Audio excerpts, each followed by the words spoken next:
had some friends approaching me and saying that we shouldn't have things on YouTube. We should not expose things. And I actually have a difference of opinions. It's very hard to find the balance between should one speak up about things that are not right or expose things, or should one just keep quiet and say, we trust God and God will sort it all out.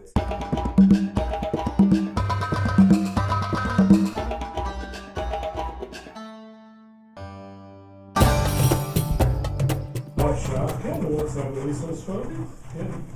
עד היום, כן, תראה מה שהולך שם Here we are, or maybe here we are?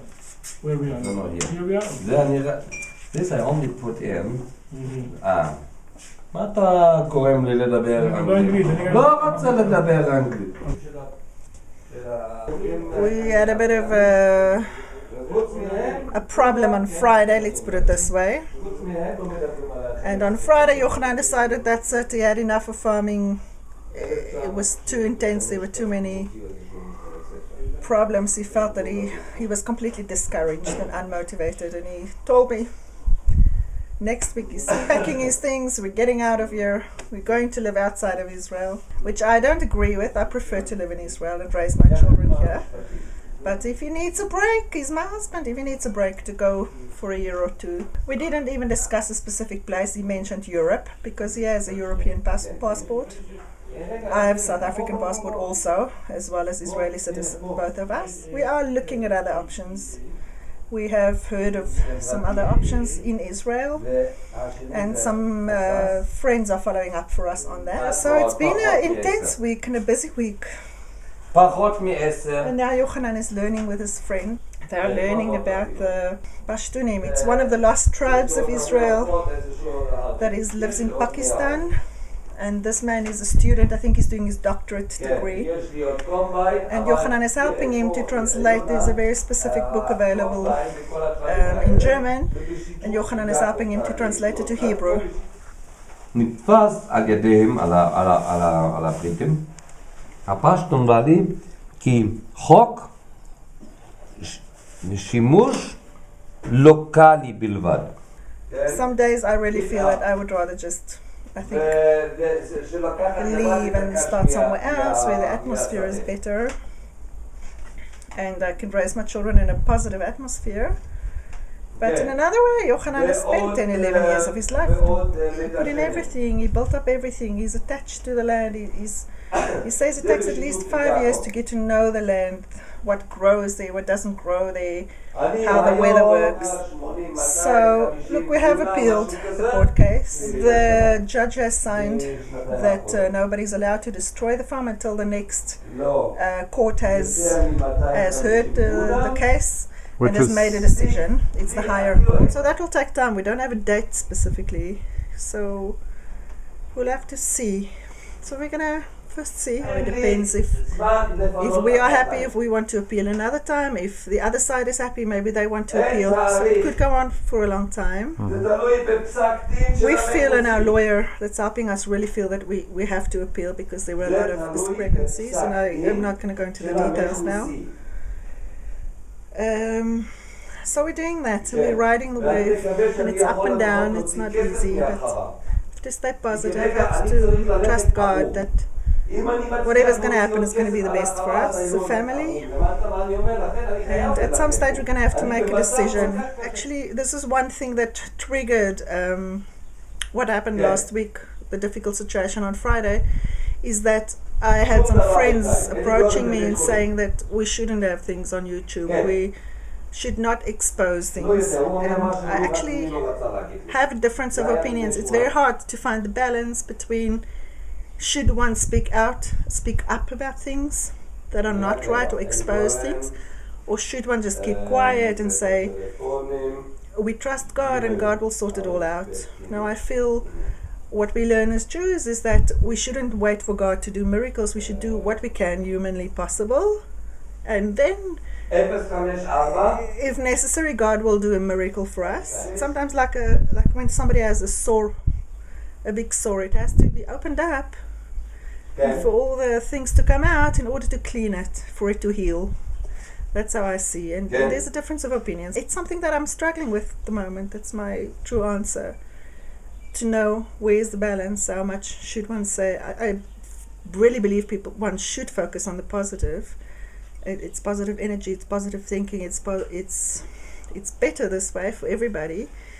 But I do think also there is a place for speaking out and speaking up. If everybody keeps quiet, the wicked will just continue, wicked will continue. Everybody criticizes and complains maybe about the government, but if nobody is going to actually get involved actively or start speaking up and say, we're not happy with this, we're not happy with that, things are not going to change.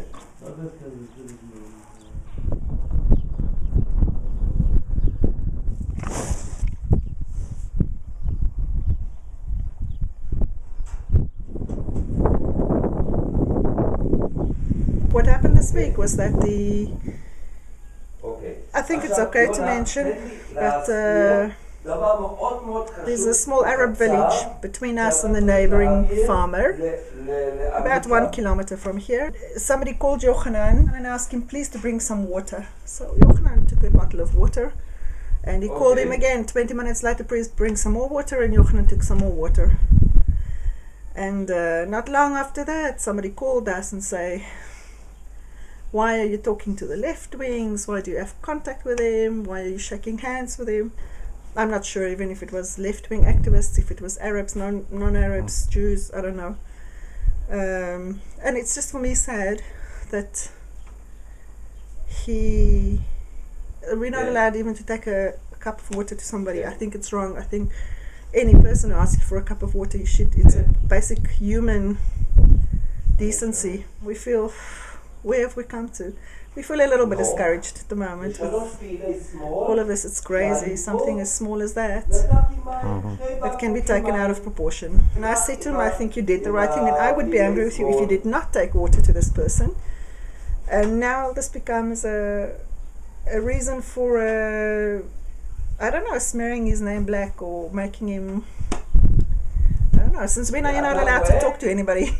Since when do you have to talk only to, since when does somebody else decide for you who you are allowed to talk to, not talk to, give water to, not give water to? You know what I mean? It's like, even if you have people that you differ from of opinion, it's a basic thing of maturity, and even if you differ from opinion, so it doesn't mean you shouldn't have any contact. It shouldn't mean you shouldn't discuss something. It doesn't mean that you cannot give somebody some water. אין לי את המסמכים, אבל את החזקה לפי החוק כן, על בערך 150 דונם. Places of the Takam, of the kibbutz movement.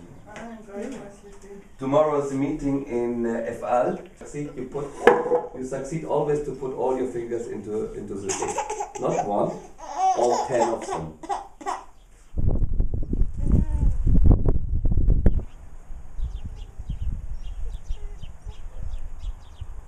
It's cool, nice and cool outside after the hot day. There's a nice breeze here. Yeah, it is nice. Yeah. What are the chances you're going to stay here? It's very hard to say, to know. I don't know. I have to guess, and even my guesses wouldn't be close to accurate, I think. We don't know. At the moment, I feel despondent. I'll speak for myself. It's a beautiful place. I love it. I love the area. I love but it's not a healthy environment. Because of the fighting going on. Unless that can change, which could happen, with a lot of hard work from everybody, a lot of introspection and change for all of us, each on our own, and a miracle from Hashem. Unless that happens, which is hard to see, but one has to also stay positive and say that it is a possibility, even though slight. I don't know, at the moment I feel it would be easier just to pack up and go and start somewhere else without all the politics and the fighting going on. But I don't know, maybe there's fighting everywhere. We have heard from a reliable inside source that we are apparently up against much stronger powers than we actually know about or realize or thought about. I mean, the people who want to develop this area into a settlement have got contacts in the parliament, in the Knesset. They have money, they have power, they have connections. But they have room over there already. It seems Pardon? like Susia has plenty of land, or they, I mean, it's... Apparently lots and lots of people will come to Israel, and they should come, especially if they should come home to Israel. But I don't know, yes, I think the question is, how do we build, how do we do it? I think there are right ways of doing it, and there are other ways that is not so straight. And I believe some people are really sincere. They're doing it for ideological reasons, but I also believe that unfortunately there is a handful of people who are doing it for money, for getting richer and richer, and for greedy, selfish purposes. And I think they manipulate a lot of the sincere people, and that's one of the reasons why people don't want to hear, because they don't want to have their little bubble burst of thinking and believing only good. Since Yochanan and I are married, once we had a surprise visit 10 o'clock at night by all the secretaries of Susia, and they didn't warn us beforehand. It was about a specific issue, and we gave them what they wanted at the time, which was an immediate request of theirs, and in return we were going to talk and continue discussions and negotiations, and nothing happened. It was a dead end. And we kind of feel at the moment like that, like it's we have to either give everything, and it's not a fair game at the moment, and therefore we feel that there's no trust. We can't trust them because we've been burnt a number of times already, and that makes it hard. Are you talking about land, giving land, or what is it? There are different kinds of issues. This specific issue was about a caravan that they wanted to put here, and we had a legal right to actually move the caravan or destroy the caravan. And they came begging, please, this man's daughter is getting married and they want to move in, can we please not destroy it, which we didn't do. And anyway, we don't like destroying. Yochanan has a strong personality, but he's really not a person in for destruction and destroying other people's properties. Susia started the court case against us, and yes, we have appealed, so we will see whether it's either to be able to stay here or at least to get some kind of compensation if we do have to leave. There has been investments made, and it's not fair that one should just leave everything and not at least get any kind of compensation to start somewhere else again from scratch. But it's impossible to leave a whole farm within a month's notice, 6 weeks notice, since we already heard the news. To just back up everywhere, go somewhere where you have farm equipment, combine, tractors, big equipment. It's impossible to find storage, move everything, solar panels on the roof. At least the appeal gives us time, and maybe it'll change the situation. Hopefully, please God, for the best. It's not always all good. It has a bittersweet to it. So. Okay. Right, let's go and have supper. All right, You're good. hungry? Yeah.